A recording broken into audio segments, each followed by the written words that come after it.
Hi everyone, welcome to Be Pinky. My name's Alicia. Today I'm going to attempt to help those of you out who are trying to make your doodles a little bit cuter. Much like art, it depends on what you think. So what I think is cute may not be what you think is cute, and that is totally fine. If you can take anything from this, then great. If not, if all it does is help you prove to yourself what isn't cute, I mean, at least you've still learned something. So this is based off of my own personal style. If you like these kind of videos though, please do let me know in the comments below. I do a lot of just kind of speeds of my mandalas and different things like that. So if you'd like to see something a little bit more in depth like this one, please do let me know in the comment section below. But first, let's get to our first tip. This is a simple tip. It's keep it simple. You want to keep it simple. Whatever it is that you're creating, you don't want to have so much detail that it borders on semi-realistic. These are doodles that we're creating. We're creating cute little kawaii style doodles. So the very nature of that is simplicity. So, you know, for example, I'm going to draw a little bunny. We have a little bun. And what does a bunny have? A face, some little ears. You know, we don't get too excited with it. It's cute. It's a little bunny. Oops, sorry, I just whacked my camera. He's happy. He's a little happy bunny. It's simple. It's not a lot. You would look at that and you'd be like, okay, but you drew a circle with some dots and a couple little whatevers, and that's it. And I would say, yeah, but you can tell it's a bunny, so you don't need more. So keep it simple. Number 2, we're gonna look at lightness. Keep it light. And by light, I don't mean bright or, not like dark subject matter. I'm a huge fan of like the creepy cute. What I mean is you need to be careful of, well, or at least in my own style, I keep things on the light side. So my coloring is very pastel. Oh, no, I don't like that. My colors are very pastel style, and that also includes my line art. I don't use black line art, hardly ever actually. I will use usually a darker color of the main thing of my character or my picture or whatever it is that I happen to be using. If I don't really have a main theme or color or character or anything like that, I will use like a darker brown. I'll take whatever the darkest color is in my scene and I will take a darker brown of that. I very seldom use a black unless it's kind of a style that I'm going for. Again, like I said, this is my own style. So if you think it looks better with very bright colors and black outlines, go for it. I love that. I love that just as much as I love anything else, but this just kind of is my particular style. So I keep it light by not having harsh lines and using pastel colors. I also like having things rounded out. So say this bunny, we want to add a little bandana scarf kind of thing, or a little, like, maybe he wears a little collar on his shirt. So with the collar, you may think like something like that.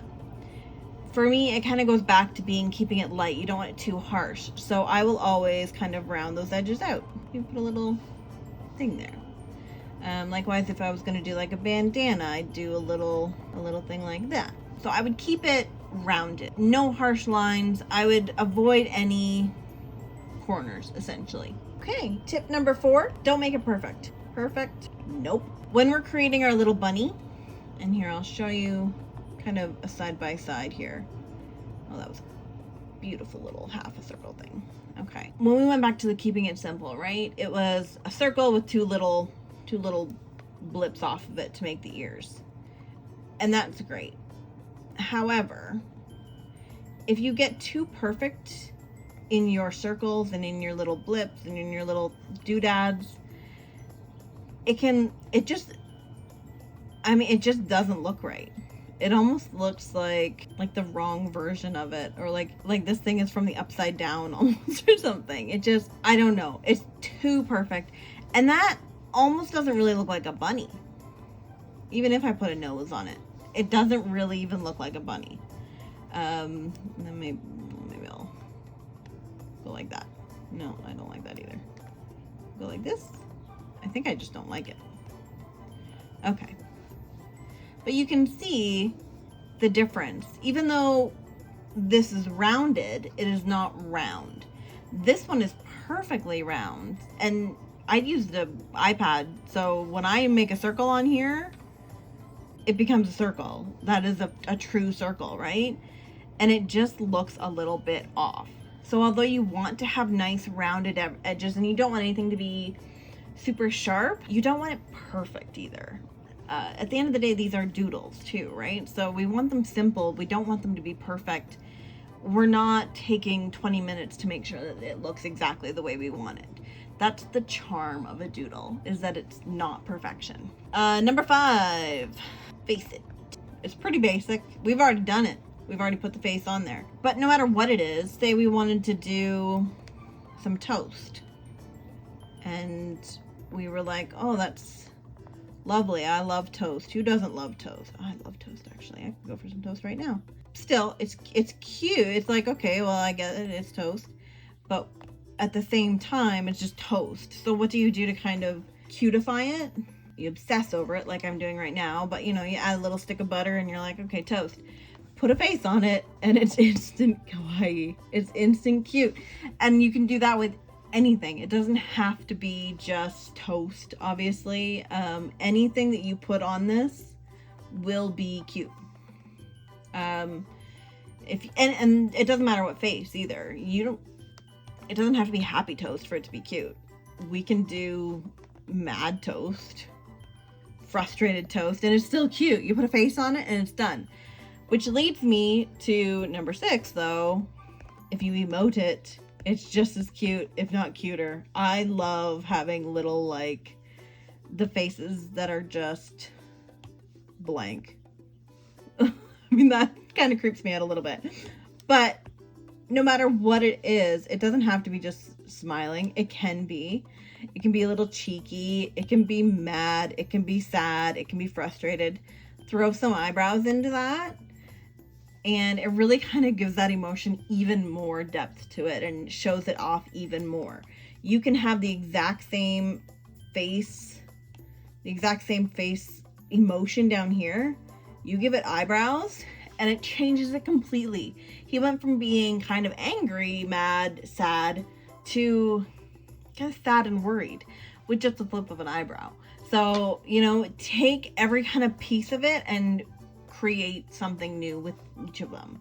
And don't just, you know, you can keep these basic eyes and change this mouth every time. It'll give you something different. And then if you up the eyebrows, it looks different again.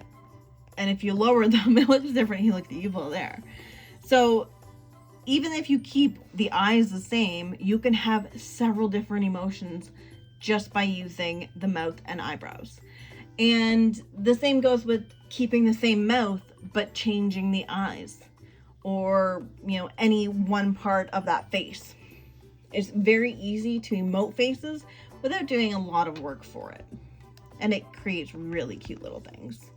7, eyes. Eyes are, you know, everything. They are key. Oh, I didn't want to take out his whole face there. Placement can be an issue though. When you want to be cute, you don't want to be realistic. That's kind of the key. So there's a lot of times where I'll take the eyes and I will separate them really far from the face. I'll raise the nose a little bit more than it should be, and the smile I'll put anywhere. And that's cute. Likewise, if you look at it a different way, and we've got the little nose, and we've got the mouth, and we put the eyes here. I mean, some people may say that's still cute. That's not my style. Even here, for me, is not my style. I find The further away the eyes are and the lower they go in the face, the cuter they get. I mean, you know, you don't want them so low that they're not on the face anymore, but that is so much cuter to me than any other eye style, really. There are instances where having them like close together, just above the nose or just by the nose or anything like that sometimes does look cute. You know, I do change it up every now and again. These aren't hard and fast rules even for myself, but it's what I tend to stick with. The number 8, blush. It's as simple as that. I love blush. It sounds so silly when I'm saying it out loud. But I think it makes a huge difference in the character. And in this character, I don't like the colors that I've used, but I'm kind of stuck with it at this point because I don't think, yeah, that is the skin color. What if I just go like this? Ew, no. Oh, I don't like any of those. What if we go like this? This. What about this time? Okay, what if I go like this? Okay, I can live with that. Blush. I just think blush is the cutest little thing. I love it. I like putting it across the nose. It can be used instead. You can use it for the like inner ear of a little animal instead of using like a different pink. It's just, I think it just makes everything so much cuter. Especially when you have like the little embarrassed face and their whole face kind of blushes up. I just think blush is like an absolute must. I think it's adorable. Number 9, limit your colors. So what I mean by this is exactly what it says. Limit the color palette. Don't use 10 different colors when you can use 4.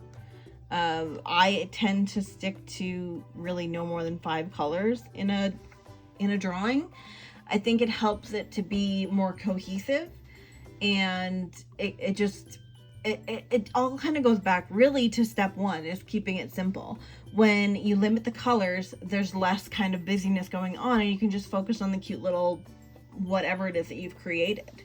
You can always add different things to it in order to give it a little bit more oomph. But for the most part, you want it fairly limited. You don't want to be using, say, you know, you've got, what's a good example? Say you're drawing a little rabbit and you're putting it in the forest with some trees and the grass. Instead of using 2 different greens for the grass and the trees, you use the same green. It's as easy as that, and it does help the background to blend in with the foreground and make it seem like one kind of picture. Keeping it simple also goes to the limit in the colors. It kind of all comes back to kissing. But the simplicity of it and limiting the colors as well helps to keep the cuteness. And then you also want to exaggerate. Let's hope I'm spelling this word right. It's a different color, but that's okay. I like to exaggerate all kinds of things. In this bunny, you can see I exaggerated the ear shape. I made it smaller than they probably should be. Especially if you look at like a real rabbit. Some rabbits have ears that are as long as their bodies. So I exaggerated that. I exaggerate sometimes. I'll do an extra large nose and I'll exaggerate that. Or I'll do extra big eyes and exaggerate that. Sometimes I'll do one big eye and one small, just to be weird. The thing that gets exaggerated the most with kawaii style and cute style is the head. If you create a bigger head than body, it's always going to be cuter. It just is. That's not even my rule. I think that's just life's rule. For this little guy, I don't even know what I'm doing here. I don't like that. But for this little guy, we'll do a little bun, and we'll have him standing, I guess. Again, we're keeping it oh my gosh, this looks horrible. But the idea is, no, I can't live with that. I can't live with it at all. I kind of just want him to be even smaller. There he is. So you just exaggerate the body size. Generally, it's the little, you have a big head and then a little body. Nope, I don't like that either. Here I'm like, make it rounded, and then I'm doing squares. But it's a bigger head to body ratio generally. I also will do, even though I have like the little body, Sometimes I'll do like a large leg, maybe not like that, but like I might do like a little kind of a thing, especially if maybe this is like a little teenage bunny. This leg's driving me nuts. So, you know, I might do that, and I may even give it like longer arms. I don't think I would in this case, but you get what I mean. Just because you're making some things smaller doesn't mean everything has to be smaller. You can create this character that has, you know, a big head and a tiny body with long legs. Exaggerate different portions. You can also make them with like ridiculously long ears instead of super tiny ears like what I do. But the point is, play around with it. Create different silhouettes that are interesting to look at, which part of that is a lot of these other things that I mentioned, like not doing complete circles and keeping it simple but recognizable. So those little things, and then if you can exaggerate something out of that, then go for it. Now, I probably, like if I gave it the super long legs, I don't think I would do super long arms. I'd maybe do like little tiny baby arms. Only because at the same time, when we're exaggerating, we also need to keep it simple, right? Like we said, keep it simple. I don't know what that is there. So when you exaggerate, you don't want to exaggerate too much. Pick a couple things, change it up. The more you do it and the more that you get used to seeing kawaii styles and creating your own, the more you're going to develop your own style, and you're going to see what just naturally seems right and what doesn't seem right. So once that's kind of practice has gone in, you'll look at something and you'll probably see and be like, I mean, you're looking at this now and going, Alicia, that ain't cute. And you're not wrong by any means. It's not quite there. I'd probably leave it at that, to be honest. I'm kind of tired of this bunny already. But, you know, practice makes perfect, and that's kind of what helps you to get where you need to be. The nice thing about Doodles is it's very accessible. You don't need to be perfect at drawing. You don't need to be an amazing artist. You don't even need to be any kind of an artist. I mean, I did not study art. I just like to create, and although I do semi-realistic as well, I love just doodling, just putting pen to paper or Apple Pencil to iPad and having fun. It's really all it's about. It's no pressure. It's just fun. And if your something fun is eyes that are close together and ears that are proportionate to the bunny's head, that's totally fine. Your idea of cute is exactly whatever you want it to be. This just happens to be mine. So yeah, so 10 tips. I think I went through them all fairly well. I don't really know if there's anything that I missed, or if you find anything that you think is cute or you think that is not cute. If you're seeing this and you're like, no, these are not what I would think is cute, let me know in the comments below. I always love trying new things. Oh, sorry, I hit my camera. I like trying new things. It's part of the reason why I feel like I have no style whatsoever, because I'm constantly changing up what I do because I want to try new stuff. So if you have ideas on what would be cute or suggestions on what would be cute, let me know in the comment section below. If you found this video helpful and you'd like to see me do more little kind of tutorials like this in the future, let me know in the comment section below as well. It's the only way that I'm going to know that anybody actually wants to see these things, and it also allows me to kind of, you know, talk to you guys and form relationships, and that's kind of why I do art, is so that I can meet people and you know, forge friendships. So I would love to hear from you guys. And yeah, so that's pretty much all I've got for you today. If you like it, please do give me a like. Don't forget to subscribe. And until the next video, I will talk to you guys later. Bye.